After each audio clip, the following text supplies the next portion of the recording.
Gemini, hello. I have a quick message for you for February. I got some new decks. I'm learning them, literally like reading the books.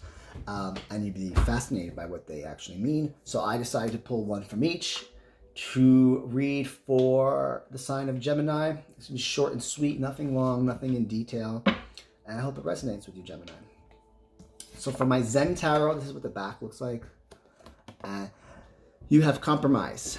Card number 6. Is this focused? Yeah, but it's backwards. Okay. Compromise. Card number 6. If you don't know your numerology report number or your life path number, there's a link in my bio to do that for free. So go to my link in my bio and get your free life path number and numerology report. Because you'll also know if cards resonate with you because it's your number, right? That's associated with your birth date and your name, stuff like that. So, compromise. Now you see these two, there's a story behind these two Japanese guys. And they essentially were like, those two people are essentially like, they were people from jail, right? They were inmates. They were petty criminals who were castrated. So that's what they look like. So there's a story behind why these two guys are on this compromise card, right? Listen to me now. Because they look sleazy, right? So, talking about compromise. There might be a situation that's coming up where you have to compromise. And this card taught me a lot, right? When you compromise, you are, whether it's a relationship or negotiation or, you know, something, especially in relationships and partnerships, right? You are half-assing it. You are giving half of what you know you deserve. They call it half techniques. You're caving in to give in to something else that's not what you want 100%. Now, we tend to compromise because it's either compromise or nothing, right? And sometimes we get scared and we're like, oh, if I don't compromise, I'm going to lose them, or I'm going to lose the situation, I'm going to lose the deal, or they're going to walk away, right? But this card is meant to be super confusing, okay? Because when you compromise, oh, where's that part that was so confusing? I'm not even going to read that because it was just confusing. But it's more of a beware, okay? The rewards of this kind of compromise always leaves a bitter taste in people's mouth. You know, you compromise, you're like, oh, I should have never fucking compromised. This is a warning. Don't fucking compromise. I'm sorry. And if you do, it has to be a really good damn reason, because you compromising means that you're only going to do half of what, you're only going to get half of what you actually know you deserve, right? Compromise is not going to help. In either direction, it may just be a repression of your confusion. So now you're confused. You're like, oh, I don't understand why I'm not getting what I wanted, because you compromised. Never repress anything. Be clear-cut about your situation. Like, don't half-ass anything. Don't compromise anything if you don't have to.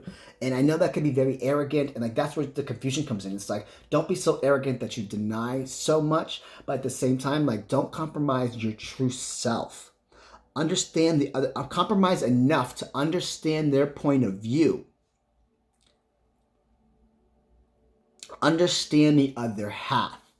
Now, if you're compromising to the point of it's this, that, and now I can't be myself, you compromise to get half of yourself. You compromise to receive half of what you wanted.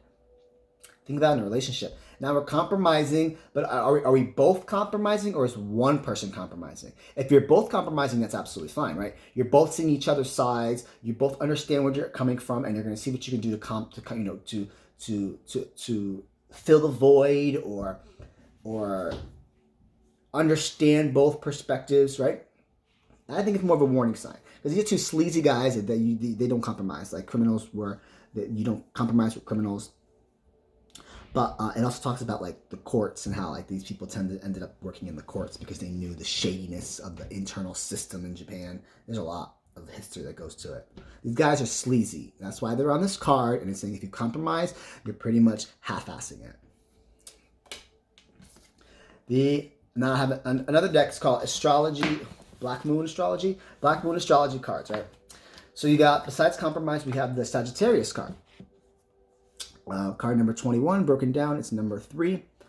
So Sagittarius. So this is saying, let's talk about, which is funny because on a natal chart, Geminis are directly across from Sagittarius, just like Capricorns are across from Cancers. Yeah, so Sagittarius, technically, you guys should mirror each other. So when things are happening to like Geminis, they're also happening to Sagittarius on the natal chart, like because you guys are directly across from each other. So you're tending to be like really good partners, really good best friends. Like so, if you don't know a Sagittarius, which is odd that it comes out, right? So let's just talk a little bit about this card and see how it correlates to this compromise, right? You're about to hit your mark. Sagittarius is ruled by the planet Jupiter. Give me a little education here. It's a fire sign, of course. They're honest. They're candid. They're not afraid to speak the truth. Okay, what I'm getting here is there's something you're going to compromise here. You have to speak your truth. Act like a Sagittarius. I see. You see all. Religion and philosophy tend to be a key point in Sagittarius. Sagittariuses. They're fascinated by religion. Whether they say, I'm religious one year and the next year they're not, and then one year they are and one year they're not. Some form of spirituality, Sagittariuses will always gravitate towards some form of spirituality. Like even like at the end of their life, they'll return back to some type of faith, right? They're idealists, they're creative, they're very outdoorsy. Sagittariuses do not like routine. So if you're compromising about routine, don't. You're not going to win there because they don't like routine, okay? They tend to be entertainers, publishers, literary agencies, fire eaters, tattoo artists, tutors, bookstore owners, whatever does not require any set schedule. That's a Sagittarius, right? They tend to be rather lucky. Let's see. If your situation is pertaining towards, this compromising is pertaining towards a relationship, you and your partner need to give each other extra space or loosen the reins. That's what this card is saying right now. So if this compromise and this sense of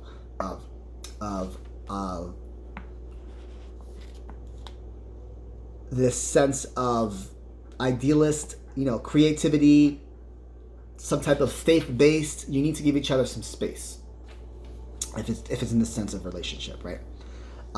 Sagittarius also tend to travel, like across seas, like over the seas, like, they tend to be their freedom, they're explorers, lucky breaks, religion, travel, philosophy, honesty.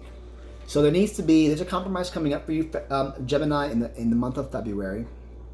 And that took 7 minutes for me to get out, right? But I had to learn. So there's a compromise that's going to come up. You really need to speak your truth. You need to be honest. You need to be 100% blunt, maybe look into faith a little bit, but maybe there's a little bit of travel, but there needs to be some type of philosophical background to what you're doing.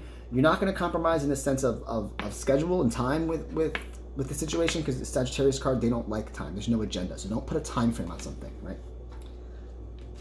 But also don't compromise if you're going to give up what you truly want, right? Let's get one more card here. Queen of Pentacles for Gemini. I feel like this is Gemini. Like, you're sitting pretty up there, right? Your coins in your pocket, like you're dependent. You are independent. You can manage a lot of things going on, and you should not compromise. Period. Don't compromise in the month of February. I would not, if I were you. That's the message I'm getting. Don't compromise. Stability, structure. If it doesn't bring in structure or stability into your life, and whatever you need to compromise, it's not going to work out. If the situation is forcing you to be a little bit more lax, or a little bit like less structure, or it put you on a schedule, like you're like, fuck that. No, I'm good. Like, you're good. Good. If you compromise, you're only giving half of yourself. But you'll know when to compromise. Don't make stupid compromise. No, I'm not doing that. Like, then your other twin over here is telling you yes, and one's telling you no. I'm a Gemini too, so I get it. But you know the difference between like, fuck that. Between a fuck that, I'm going to do it, and I probably should do that. Like, there's a difference between a fuck that and a I'm going to do. Right? Stability, freedom, don't compromise. I'll see you guys soon.